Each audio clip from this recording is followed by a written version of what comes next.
وأما من أوتي كتابه بشماله فيقول يا ليتني لم أوت كتابيه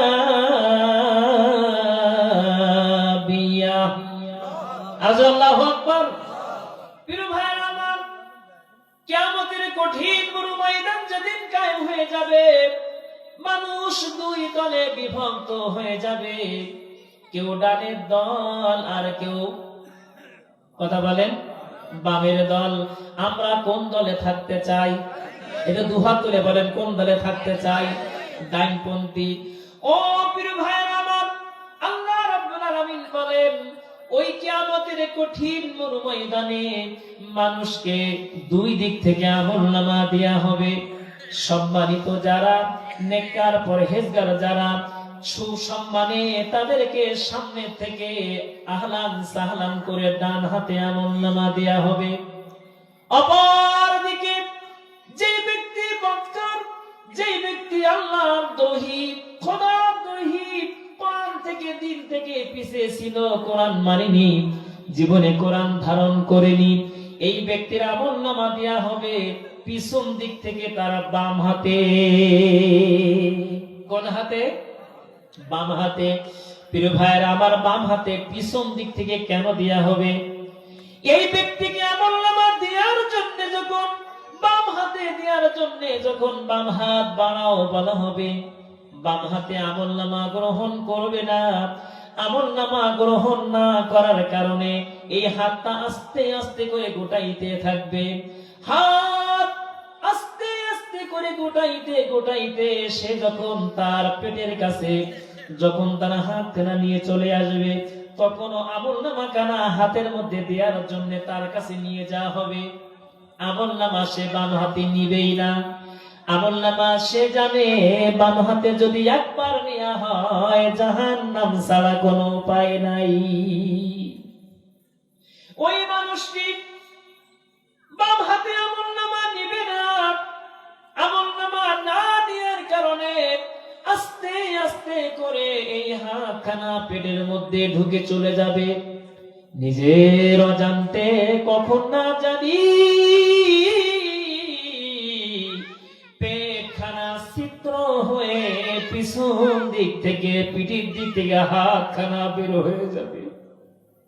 পিছন দিকে হাতখানা বের হয়ে যাওয়ার পরে পিছন দিকে লাঞ্ছনা সহকারে তার আমলনামা খানা বাম হাতের মধ্যেই দেওয়া হবে। প্রিয় ভাইরা আমার, এজন্য আল্লাহ রাব্বুল আলামিন বলেন ওয়া আম্মা মান উতিয়া কিতাবাহু বিশিমালি, যখন কোন ব্যক্তির পিছন দিক থেকে তার বাম হাতে আমলনামা যখন দেয়া হবে, আমলনামা পাওয়ার পরে ওই ব্যক্তি তখন বলবে ফায়াকুলু ইয়া লাইতানি লাম উতা কিতাবিয়া। আল্লাহু আকবার। ওই ব্যক্তি বলবে ফায়াকুলু ইয়া লাইতানি, হায়রে আফসোস, হায়রে আফসোস, বড় নসিব আমার মন্দ, বড় নসিব আমার খারাপ। ফায়াকুলু, আফসোস করে বলবে ইয়া লাইতানি, হায়রে আফসোস, লাম উতা কিতাবিয়া, আজকে যদি আমার আমলনামা আমারে যদি আজকে না দেয়া হতো তাহলে কতই না আজ আমার জন্যই ভালো হতো। যদি আমি আমার আমলনামা হাতের মধ্যে না পেতাম, আজকে আমলনামা থেকে যদি আমি দূরে থাকতাম তাহলে আমার জন্য কতই না ভালো হতো।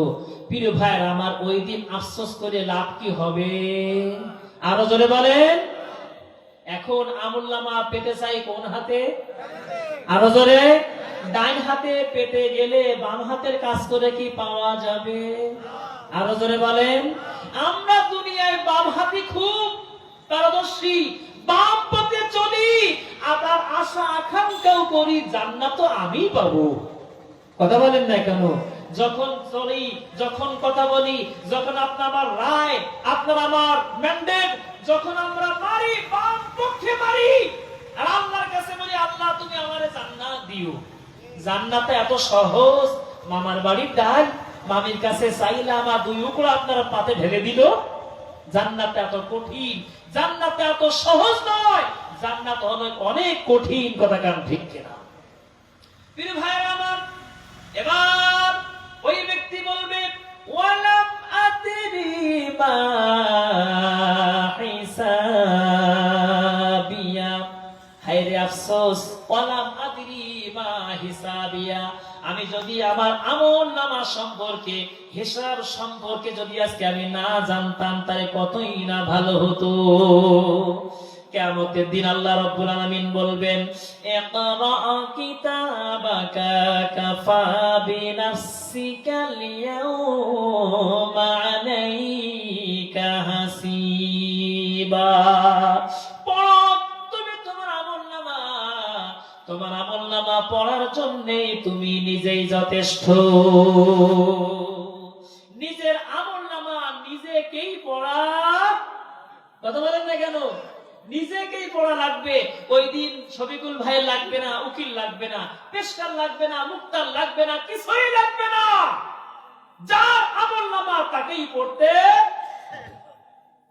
ওই লোকটা বলবে ওয়ালাম আদরি মা হিসাবিয়া, আমার হিসাব সম্পর্কে যদি আমি না জানতাম, আমার হিসাব যদি আজকে নাই হতো, আমার হিসাব থেকে যদি আমি দূরে থাকতে পারতাম। প্রিয় ভাইরা আমার, অনেক মানুষ সমাজে এমন আছে আর জ্বালা সহ্য হয় না, ঋণের জ্বালা, সংসারের জ্বালা, ছেলে মেয়ের জ্বালা সহ্য করতে না পেরে সে বলে নিজে আত্মহত্যা করে। আত্মহত্যা করে মনে করে দুনিয়া থেকে বেঁচে গেলাম। এরকম অনেক মনে করে না, ঝামেলা থেকে মুক্ত হয়ে গেলাম। অনেকে লোকটা মরে গেছে, বেঁচিয়ে গেছে। আসলে কি বললে কি বাঁচা যায়? বললে বাঁচা যায় না। মরণ যেই হলো সাথেই সাথে তার হিসাব কেনা শুরু হয়ে গেল। লোকটা যদি জান্নাতি হয় তার জন্য জান্নাতের বিছানা বিছিয়ে দেওয়া হবে। আর লোকটা যদি বক্তার হয়, পরহেজগার যদি না হয়, প্রতিনিয়ত তার জন্য জাহান্নামের লু হাওয়া